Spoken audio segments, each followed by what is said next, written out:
All right, we are looking at notes receivable, Chapter 9, Smartbook.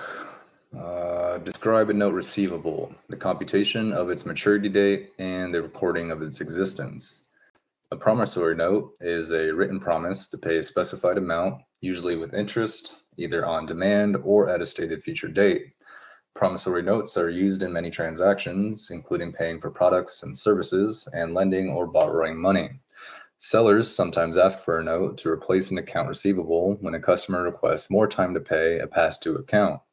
Sellers prefer notes when the credit period is long and when the receivable is for a large amount. If a lawsuit is needed to collect from a customer, a note is in the customer's written promise to pay the debt, its amount, and its terms. Exhibit 9.11 shows a promissory note dated July 10th, 2027. For this note, Julia Brown promises to pay TechCom or its order a specified amount of $1,000, called the principal of a note or a stated future date. For example, October 8th, 2027. As the one who signed the note and promised to pay it, Brown is the maker of the note. As the person to whom the note is payable, TechCom is the payee of the note. To Brown, the note is a liability called a note payable. To TechCom, the same note is an asset called a note receivable. This note's interest rate is 12% as written on the note. Interest is the change for using the money until its due date. To the borrower or to a borrower, interest is an expense. To a lender, it is revenue. Exhibit 9.11, promissory note. We have the promissory note, amount of $1,000, dated July 10th, 2027. The due date is 90 days after date X or I. Promise to pay to the order of the payee, which is TechCom Company based in Los Angeles, California. The principal amount is $1,000 and NO/$100. I think that's like the terms. Is that the discount? No. All right. Interest rate is 12% for the value received with interest at the annual rate of 12%. Payable at First National Bank of Los Angeles, California. And the maker is Julia Brown. Computing maturity and interest. This section covers a note's maturity date, period covered, and interest computation. Maturity date and period. The maturity date of a note is the day of the note, the principal and interest must be repaid.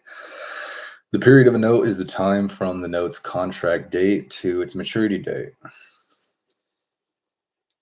Many notes mature in less than a full year, and the period they cover is often expressed in days. As an example, a 90-day note dated July 10th matures on October 8th. This count is shown in Exhibit 9.12. The period of a note is sometimes expressed in months or years. When months are used, the note is payable in the month of its maturity on the same day of the month as its original date. A 9-month note dated July 10th, for example, is payable on April 10th. The same rule applies when years are used. There's a side note here, point. When counting days, omit the day the note is issued, but count the due date. Exhibit 9.12, maturity date computation. We have July 11th to 31st, 21 days. August 1st to 31st, 31 days. September 1st to 30th, 30 days. October 1st through 8th, 8 days. So there's the in total 90 days for the note from July 10th to October 8th. Days in July, 31 minus the date of the note, 10. Days remaining in July, 21. That's July 11th through 31st. Add days in August, 31, 1st through 31st. Add days in September, 30, which is from the 1st to the 30th. Days to equal 90 days, or maturity date of October 8th. It's 8 days from October 1st through 8th. Period of the note in days, 90 collectively or cumulatively. Interest computation. Interest is the cost of borrowing money for the borrower and the profit from lending money for the lender. Unless otherwise stated, the rate of interest on a note is the rate charged for the use of principal for 1 year. The annual rate, the formula for computing interest on a note, is in Exhibit 9.13. Point Excel for maturity date. Got column A and B. Row 1, note date, July 10th. Row 2, number of days, 90. And row 3, we have maturity. Looks like we're plugging in B1 plus B2 equals 8th of October, plugging that in there. Exhibit 9.13, computation of interest. We got the principal of the note times annual interest rate times time expressed in fraction of a year equals interest. That's the interest formula. To simplify interest computations, a year is commonly treated as having 360 days, called a banker's rule, and widely used in business transactions. We treat a year as having 360 days for interest computations in examples and assignments. Using the promissory note in Exhibit 9.11, where we have a 90-day, 12%, $1,000 note, the total interest follows. Again, entering the interest formula here, we have $1,000 of principal times 12% interest times 90 over 360 days, which is 1,000 times 0.12 times 0.25 equals $30. So it's $30 of interest. Point here to make is that if the banker's rule is not used, the interest is 29.589041. The banker's rule yields $30, which is easier to account for than 29.589041. Most corporate bonds, municipal bonds, and loan documents use a 360-day period. Recording notes receivable. Notes receivable are usually recorded in a single notes receivable account to simplify record keeping. To show how we record receipt of note, we use the $1,000 90-day 12% promissory note in Exhibit 9.11. TechCom received this note at the time of the product sale to Julia Brown. This is recorded as a July 10th notes receivable debit of $1,000 and a sales credit of $1,000. This is to mark the sold goods in exchange for a 90-day 12% note. We omit the entry to debit cost of sales and credit inventory to focus on the sales and receivables. When a seller accepts a note from an overdue customer to grant a time extension on a past due account receivable, it often will collect part of the past due balance in cash. Assume that TechCom agreed to accept $232 in cash along with a $600 60-day 15% note from Joe Cook to settle the $832 past due account. TechCom makes the following entry. On October 5th, there's a $232 debit of cash, $600 debit on notes receivable, and $832 credit on accounts receivable to J. Cook. That's to account for the $232 and $600 debits to cash and notes receivable above to match the accounting equation. This is to show the received cash and note to settle the account. Valuing and settling notes. Record the honoring and dishonoring of a note and adjustments for interest. Recording an honored note. The principal and interest of a note are due on its maturity date. The maker of the note usually honors the note and pays it in full. When J. Cook pays the note above its due date, TechCom records it as follows. Interest revenue is reported on the income statement. On December 4th, there is a cash debit of $615, notes receivable credit of $600, and interest revenue credit of $15. This is to show the collection of a note with interest of $600 times 15% interest. So the principal $600, interest is 15%, and using the banker's calendar or banker's law, banker's year, we have 60 over 360, which is like 1/6. What would that be, like half of 0.333 repeated? Recording a dishonored note. When a note's maker does not pay at maturity, the note is dishonored. Dishonoring a note does not mean the maker no longer has to pay. The payee still tries to collect. How do companies report this? The balance of the notes receivable account should only include notes that have not matured. When a note is dishonored, we remove the amount of this note from the notes receivable and charge it to an account receivable from its maker. Assume that J. Cook dishonors the note at maturity. The following records the dishonoring of the note. Point. Maturity value of a note equals principal plus interest earned. On December 4th, there's accounts receivable to J. Cook debited for $615. Interest revenue is credited for $15, and notes receivable is credited for $600. This is to show the charge to the account of J. Cook for a dishonored note and interest of $600 times 15% times 60 over 360, or 1/6. Charging the dishonored note to accounts receivable does two things. First, it removes the note from the notes receivable account and records the dishonored note in the maker's account. Second, if the maker of the dishonored note asks for credit in the future, their account will show the dishonored note. Recording end of period interest adjustment. When notes receivable are outstanding at period end, any accrued interest is recorded. Assume on December 16th, TechCom accepts a $3,000 60-day 12% note from a customer. When TechCom's accounting period ends on December 31st, $15 of interest has accrued on this note. In other words, $3,000 principal times 12% interest times 15 over 360 was at 1/12. The following adjusting entry records the revenue. On December 31st, there's an interest receivable debit of $15 with a interest revenue credit of $15 to record accrued interest earned. Interest revenue is on the income statement, and interest receivable is on the balance sheet as a current asset. When the December 16th note is collected on February 14th, Valentine's Day, TechCom's entry to record the cash receipt is a cash debit of $3,060, interest revenue of $45 credit, interest receivables is credited for $15, notes receivable is credited for $3,000. This is to show the received payment of the note and its interest.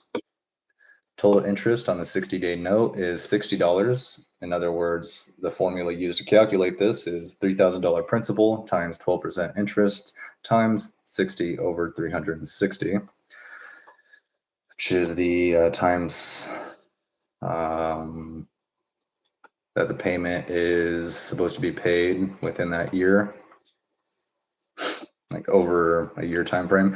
The $15 credit to interest receivable is the collection of interest accrued from the December 31st entry. The $45 interest revenue is from holding the note from January 1st to February 14th. This is illustrated here. You can't see what I'm seeing, but there's an illustration. Trust me.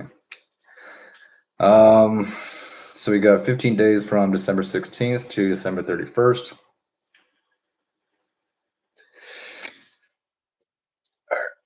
I'm sure we'll get to the exciting bits in a little bit, but this is just kind of repetitive, at least for me. I don't know. Okay. All right, from December 16th, that's when the note was received. There's 15 days elapsed. There was 15 days that elapsed to December 31st, where the accrued interest began, or notes received, accrued interest. Okay, so that was the original time frame where $15 of interest revenue was collected. You had $3,000 times 12% times 15 over 360, and then another 45 days elapsed between December 31st, where the accrued interest took place, and then February 14th, where the cash was received. This shows $45 in interest revenue, $3,000 times 12% times 45 over 360. So now we have honoring and dishonoring notes. Ace Company purchases $1,400 of merchandise from Zitco on December 16th. Zitco accepts Ace's $1,400 90-day 12% note as payment. Zitco's accounting period ends on December 31st. A, prepare entries for Zitco on December 16th and December 31st. So solution for A, we have on December 16th, a notes receivable for Ace debited for $1,400 and sales are credited for $1,400. On December 31st, interest receivables are debited for $7 and interest revenue is credited for $7. The formula used here is 1,400 times 12 times 15 over 360. B, prepare Zitco's March 16th entry if Ace dishonors the note. Freaking Ace. I want my money. March 16th, accounts receivable for Ace is debited for $1,442. We have not received that yet. However, it is an asset, and we're trying to collect it. Interest revenue, formula used to calculate this is 1,400 times 12 times 75 over 360, which equals a $35 credit. Interest receivable is credited for $7, and notes receivable for Ace is credited for $1,400. C, instead of the facts in Part B, prepare Zitco's March 16th entry if Ace honors the note. So if Ace honors the note, there's going to be a cash debit on March 16th for $1,442. And then credits to interest revenue for $35 and interest receivable for $7. And then a credit to notes receivable for Ace for $1,400.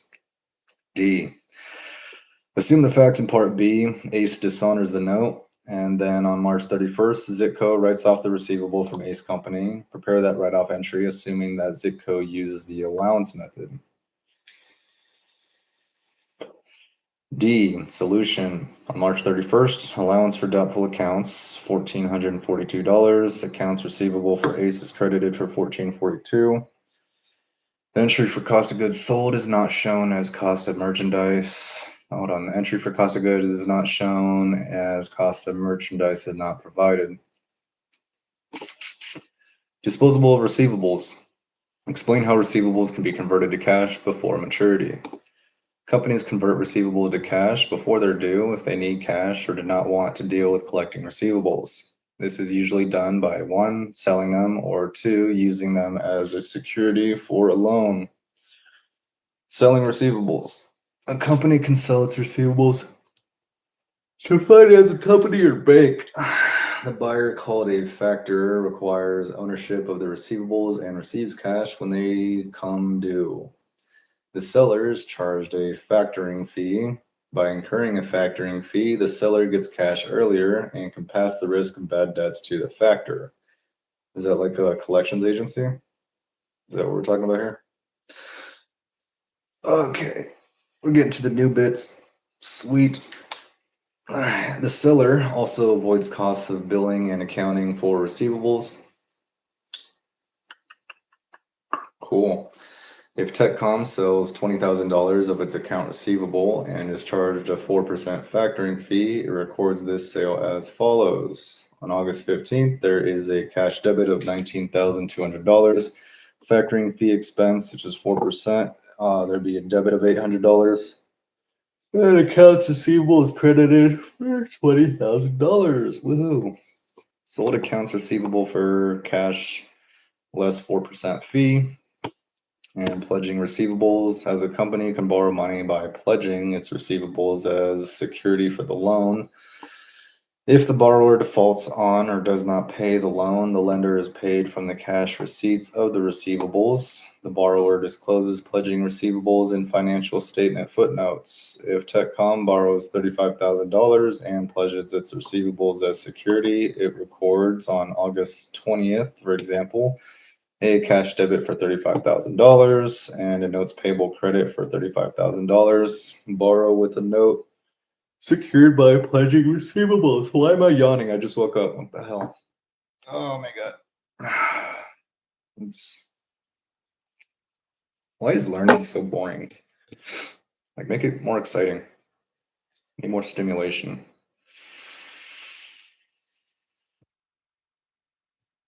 All right. Decision maker, analyst / auditor.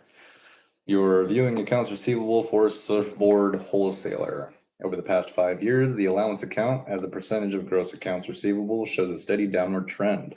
What does this finding suggest?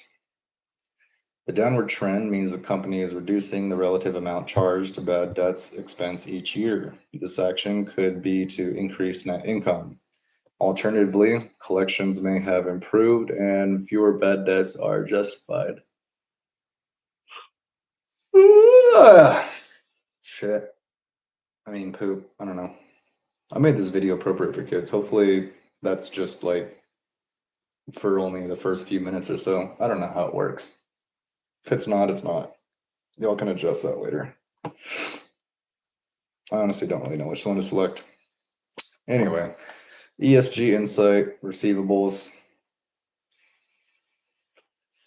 ESG activities create opportunities for environmental cleanup companies. Clean Harbors is one of the largest of these companies with nearly $1 billion in e-receivables. Clean Harbors industrial segment provides environmental services to refineries, mines, chemical plants, paper mills, and others.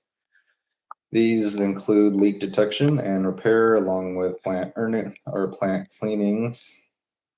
Clean Harbors emergency response segment provides services such as site decontamination, rail car cleaning, water treatment, land water, spill cleanup, contagion disinfection, and decontamination. Its total revenues for the past year exceed $5 billion and its accounts receivable are nearly $1 billion. The company's unique role in environmental cleanup creates an interesting description of its account receivable. Due to the nature of the company's businesses and the invoices that result from the services provided, customers may withhold payments and attempt to renegotiate amounts invoiced. In addition, for some of the services provided, the company's invoices are paid on quotes that, in limited instances, can result in adjustments to revenue subsequent to billing. Clean Harbor also pledges its accounts receivable for potential loans.